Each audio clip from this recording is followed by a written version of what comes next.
Morning. आज हम लोग स्टार्ट करने जा रहे हैं ज्योमेट्री। हम लोग का मैथ का एक टॉपिक खत्म हो चुका है, नंबर सिस्टम का, जो स्टूडेंट्स नहीं देखे हैं जाके देख सकते हैं। अब देखिए हम लोग ज्योमेट्री, देखिए ज्योमेट्री हमारा बहुत इंपॉर्टेंट क्वेश्चन है, बहुत इंपॉर्टेंट टॉपिक है। इसमें बहुत इंपॉर्टेंट क्वेश्चन आते हैं एग्जाम में, इनको कवर करना बहुत ज़्यादा जरूरी है। तो देखिए हर एग्जाम में क्वेश्चन का जो जनरल तैयारी करते हैं, जनरल में अब हमेशा आपको मिलेगा इस टॉपिक से हमेशा 3-4 क्वेश्चन मिल जाते हैं। फिर देखिए अगर बिहार पॉलिटेक्निक या झारखंड पॉलिटेक्निक की बात करते हैं तो इस सब से भी ज्यामिति से हम लोग को 2 से 3 क्वेश्चन करीब मिल जाएगा, कम से कम 2 से 3 नहीं तो कभी कभी हो सकता है 4 या 5 क्वेश्चन मिल जाए, क्योंकि ज्यामिति हम लोग का बहुत बड़ा टॉपिक है।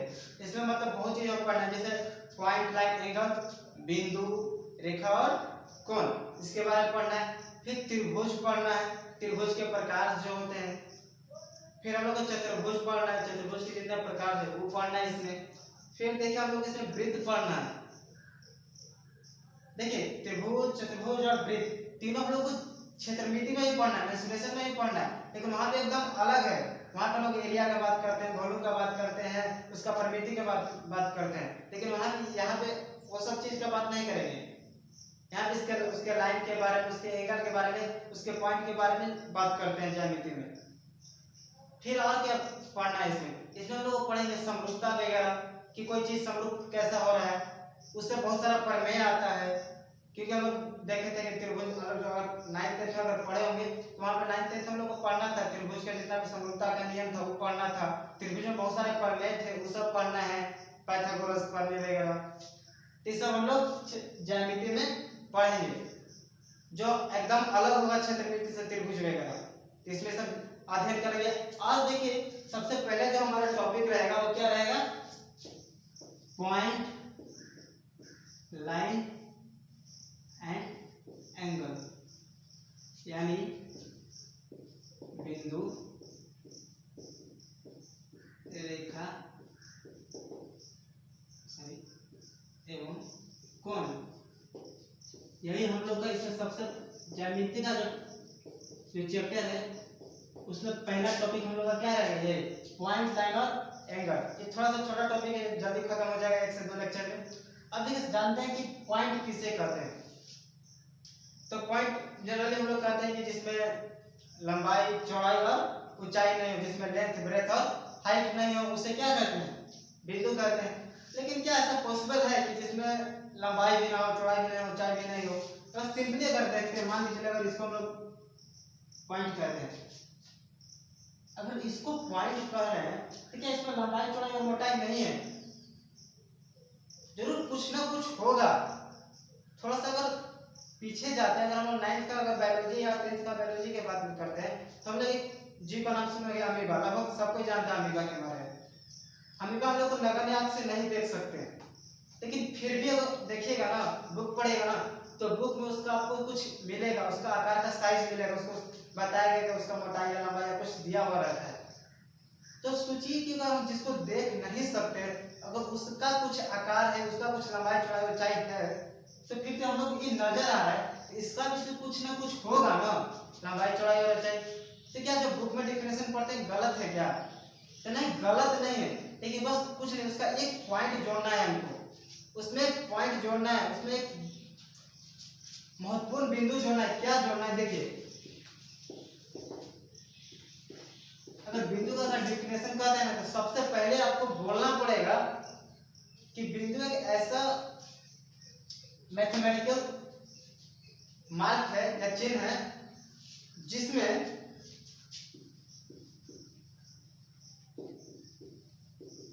लंबाई, चौड़ाई तथा ऊंचाई तीनों, लंबाई, चौड़ाई तथा ऊंचाई तीनों नहीं हो। लेकिन ये बोलने से पहले बिंदु का डेफिनेशन नहीं होता लंबाई, चौड़ाई, ऊंचाई जिसमें नहीं है, तीनों नहीं हो, ना लंबाई हो, ना चौड़ाई हो, ना ऊंचाई, एकदम सही है, एकदम कोई गलत नहीं। लेकिन थोड़ा सा आपको करेक्शन करना होगा, क्या कि बिंदु जो है बिंदु जो है इमेजिनरी चीज है। क्या है? इमेजिनरी मार्क या चिन्ह ये वास्तविक चीज नहीं है, अवास्तविक है, रियल नहीं है, इमेजिनरी चीज है। अब बोलिएगा तब सही हो जाएगा कि बिंदु एक इमेजिनरी मार्क या चिन्ह है जिसे हम लोग मैथ में यूज करते हैं अपने यूजफुल बनाने के लिए मैथ को, जिसमें लंबाई चौड़ाई ऊंचाई तीनों नहीं हो, उसे वो क्या कहते हैं, बिंदु कहते हैं। तो आपको बोलना पड़ेगा कि क्या ये इमेजिनरी मार्क है जिसको हम लोग मैथ में यूज करते हैं। अब बात करेंगे लाइन का। देखिए बिंदु के बारे में 2 पॉइंट और जान लीजिए कि बिंदु का जो पॉइंट है उसका 1-2 पॉइंट क्या है, थोड़ा सा समझने में ज्यादा आसान होगा। क्या कि देखिए जो बिंदु है इसमें तो जाएंगे लंबाई चौड़ाई ऊंचाई रहता है जो इमेजिनरी चीज है, ठीक है, लेकिन हम लोग मैथ बनाने में इसका यूज करते हैं। अब देखिए क्या है एक पॉइंट, बिंदु, प्रत्येक बिंदु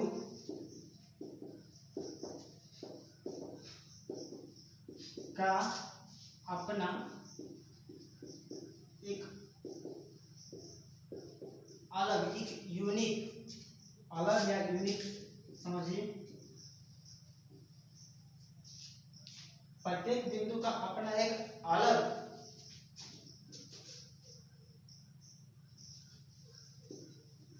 लोकेशन होता है।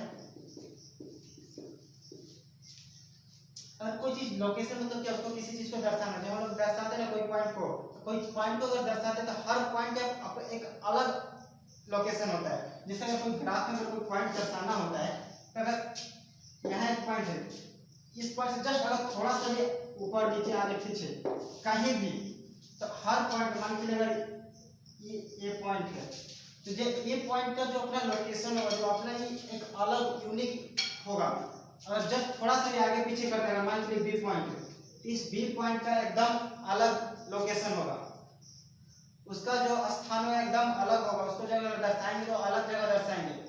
क्योंकि सोचे कि अगर इसको यहाँ दर्शाएंगे तो इसको यहाँ से दर्शाएंगे तो बदल जाएगा हमारा XY। इसलिए कहा जाता है कि जो प्रत्येक बिंदु का एक अपना अलग आइडेंटिटी होता है, एक अपना एक अलग यूनिक आइडेंटिटी होता है, क्या अलग स्थान ग्रहण करता है, एकदम अलग। और क्या कर सकते हैं, जो पॉइंट जो होता है 1 डायमेंशनल, ना 2 डायमेंशनल, ना 3 डायमेंशनल, पॉइंट क्या होता है 0 डायमेंशनल होता है। क्या होता है 0 डायमेंशनल, इसमें कोई डायमेंशन नहीं होता है। क्यों? क्योंकि हम डेफिनेशन में जाने थे कि इसमें लंबाई चौड़ाई और ऊंचाई नहीं होता है। मतलब कह सकते हैं कि पॉइंट कौन डायमेंशनल है, 0 डायमेंशनल है। अगर 1 डायमेंशनल भी रहता तो इसमें कोई एक चीज जरूर होता, अगर 2 डायमेंशनल तो इसमें 2 चीज होता, अगर 3 डायमेंशनल होता तो 3 चीज होता, लेकिन इसमें तीनों में से कोई नहीं, ना लंबाई है, ना चौड़ाई है, ना ऊंचाई है, तो कौन डायमेंशनल हो जाएगा, ये 0 डायमेंशनल हो जाएगा। देखिए पॉइंट के बारे में एक चीज और है कि पॉइंट को हमेशा कैपिटल लेटर से डिनोट करते हैं। अगर कहीं भी कोई पॉइंट को अगर हम दिखा रहे हैं तो उसको हमेशा कैपिटल लेटर से दर्शाएंगे। जैसे देखिए अगर यहाँ पर हम मैंने एक पॉइंट को दर्शाया था, ये पॉइंट को तो देखिए कैपिटल ए से दर्शाया, कैपिटल बी से, कभी भी गलती से भी small a b c d से नहीं दर्शाएंगे, अल्फाबेटिकल का स्मॉल लेटर यूज नहीं करेंगे, हमेशा क्या कौन सा यूज करेंगे, कैपिटल लेटर मतलब बड़ा लेटर। अब जानेंगे लाइन के बारे में, रेखा के बारे में। देखिए अब हम लोग जानेंगे लाइन के बारे में। देखिए लाइन, देखिए अब हम लोग थोड़ा सा कंफ्यूज लोग होते हैं किस चीज में, एक किरण रेखा, रेखा किरण रेखा, रेस, लाइन और लाइन सेगमेंट। इसमें बहुत कंफ्यूज होते हैं लोग कि मतलब रेस किसे कहते हैं, लाइन किसे कहते हैं, रेखा खंड किसे कहेंगे, इसमें लोग कंफ्यूज होते हैं। तो देखिए सबसे पहले जानते हैं किरण के बारे में। तो देखिए किरण में क्या होता है कि एक पॉइंट फिक्स रहेगा और नेक्स्ट जो होता है वो आगे अनंत की ओर बढ़ता चला जाएगा। देखिए एक पॉइंट हमारा फिक्स है, लेकिन जो नेक्स्ट पॉइंट है वो फिक्स नहीं, वो अनंत की ओर अग्रसर है, बढ़ते चला जाएगा। इसको क्या कहते हैं हम लोग, किरण। तो किरण को डिनोट किससे करते हैं, पी के ऊपर एक तीर का चिन्ह, इसी को हम लोग क्या कहेंगे, किरण। लेकिन रेखा में क्या होता है, रेखा में क्या होगा, जो दोनों पॉइंट होगा ना, दोनों एक इधर अनंत की ओर, एक इधर अनंत की ओर बढ़ते रहेगा। किरण हमारा सिर्फ एक डायरेक्शन में अनंत की ओर जा रहा था, लेकिन रेखा में ऐसा नहीं है। रेखा में दोनों डायरेक्शन से, इधर से भी और इधर से भी, दोनों डायरेक्शन में अनंत की ओर अग्रसर है। दोनों की ओर अनंत की ओर बढ़ रहा है। तो देखिए इसका डिनोटेशन कैसे होगा, PQ ऊपर में लाइन, दोनों की ओर एरो का चिन्ह दे देंगे।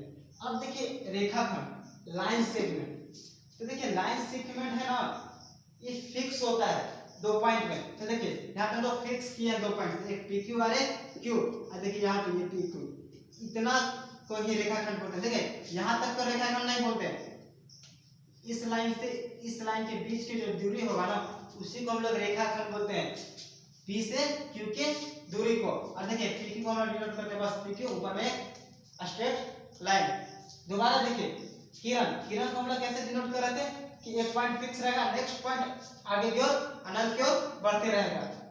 रेखा में दो हमारा जो दोनों पॉइंट है अनंत की ओर बढ़ रहा है, एक पॉजिटिव अनंत एक नेगेटिव अनंत।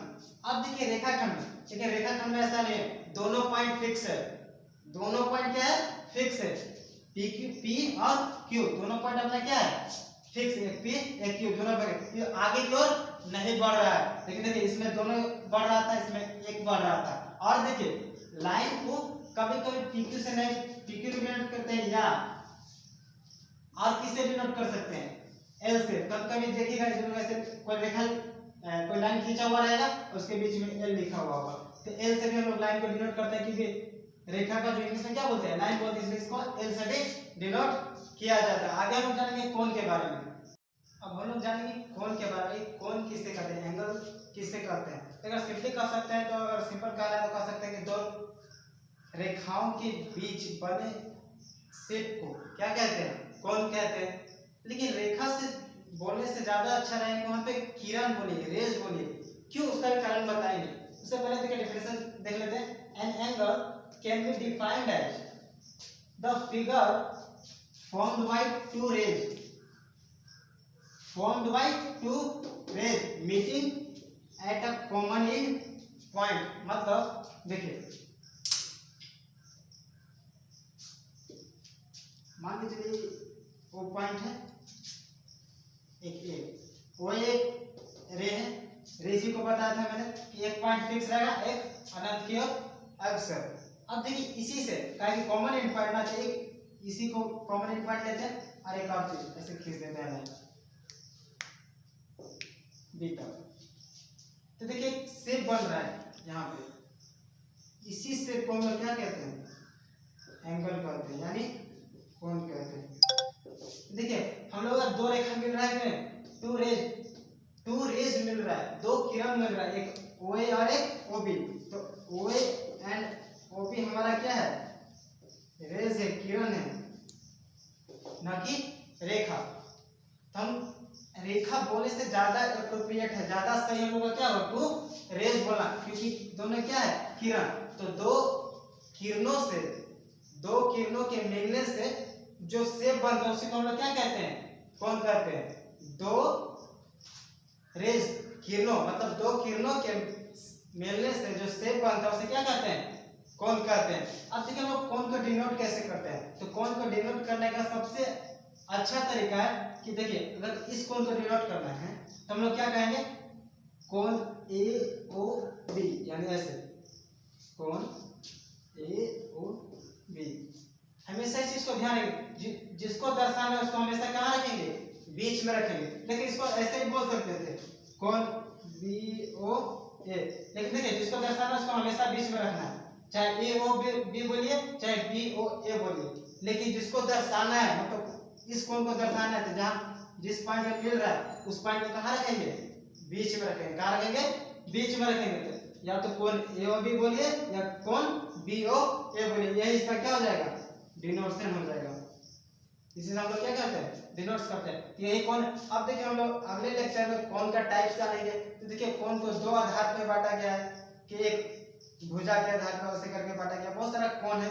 फिर देखिए रेखा का भी बहुत सारा प्रकार है, उसको जानेंगे, समांतर रेखा, तिर्यक रेखा, इस सब के बारे में जानेंगे अगले लेक्चर में। थैंक यू, जय हिंद।